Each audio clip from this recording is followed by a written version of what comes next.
Assalamualaikum warahmatullahi wabarakatuh.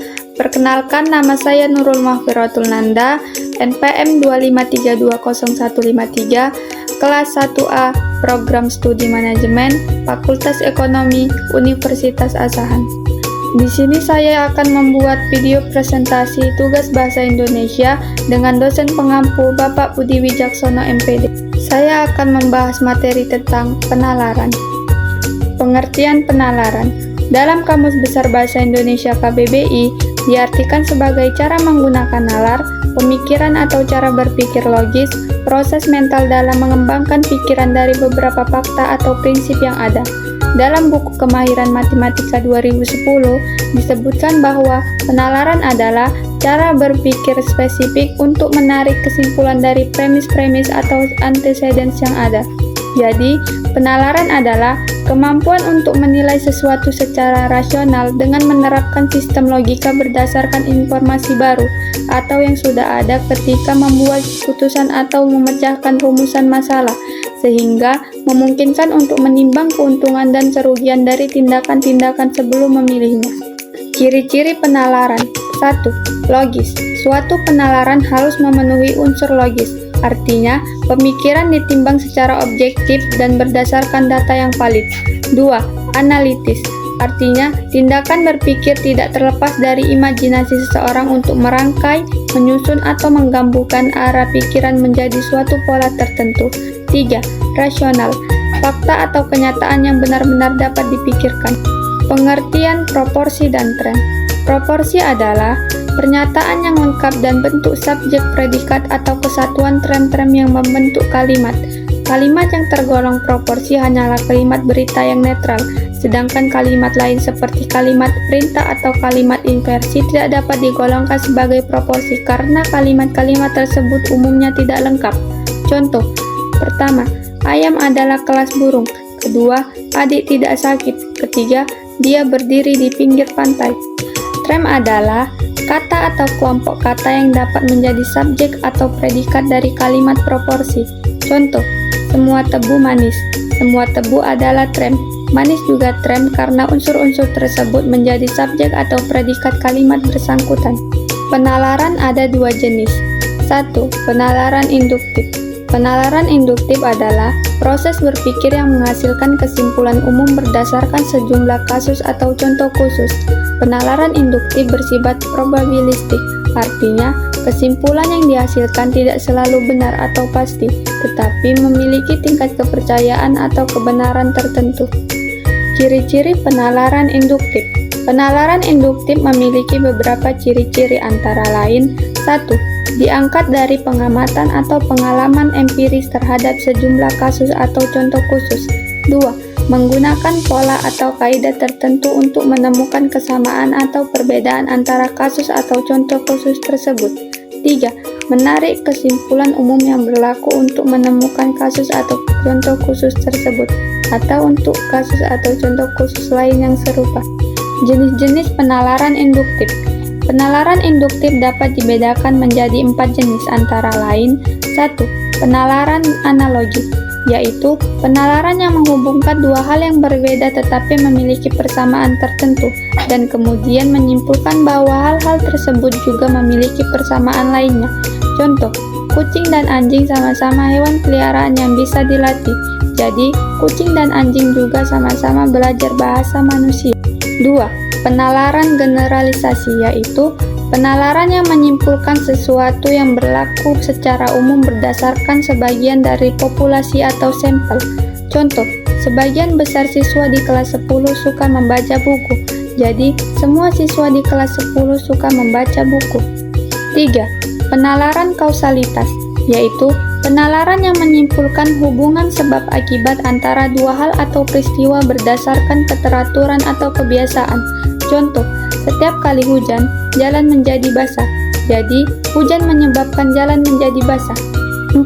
Penalaran statistik, yaitu penalaran yang menyimpulkan sesuatu yang berlaku secara umum berdasarkan data numerik atau statistik. Contoh, data menunjukkan bahwa 80% orang Indonesia mengonsumsi nasi setiap hari. Jadi, orang Indonesia suka makan nasi. Contoh penalaran induktif. Contoh penalaran induktif dalam kehidupan sehari-hari. 1. Saya melihat beberapa burung merpati berwarna putih. Jadi, saya menyimpulkan bahwa semua burung merpati berwarna putih. 2. Saya mendengar bahwa teman saya, Lina, Raisa, dan Luna mendapati nilai bagus di mata pelajaran matematika. Jadi, saya menyimpulkan bahwa teman saya yang lain juga mendapatkan nilai bagus di mata pelajaran matematika. 3. Saya merasakan sakit perut setelah makan bakso. Jadi, saya menyimpulkan bahwa bakso menyebabkan sakit perut. 4. Saya membaca bahwa rata-rata tinggi badan orang Indonesia adalah 160 cm. Jadi, saya menyimpulkan bahwa orang Indonesia memiliki tinggi badan rendah. 2. Penalaran deduktif. Penalaran deduktif adalah proses yang menghasilkan kesimpulan yang pasti dan benar dari premis atau asumsi yang juga pasti dan benar. Penalaran deduktif bersifat top-down, yaitu bergerak dari hal yang umum ke hal yang khusus. Penalaran deduktif juga disebut sebagai logika atau logika formal. Ciri-ciri penalaran deduktif. Penalaran deduktif memiliki beberapa ciri-ciri antara lain: 1. Premis atau asumsi yang digunakan harus bersifat pasti, benar, dan logis. 2. Kesimpulan yang dihasilkan harus sesuai dengan premis atau asumsi yang digunakan. 3. Kesimpulan yang dihasilkan harus bersifat umum dan menyeluruh. Jenis-jenis penalaran deduktif. Penalaran deduktif dapat dibedakan menjadi 4 jenis antara lain: 1. Silogisme, yaitu penalaran deduktif yang terdiri dari 2 premis, mayor dan minor, serta 1 kesimpulan.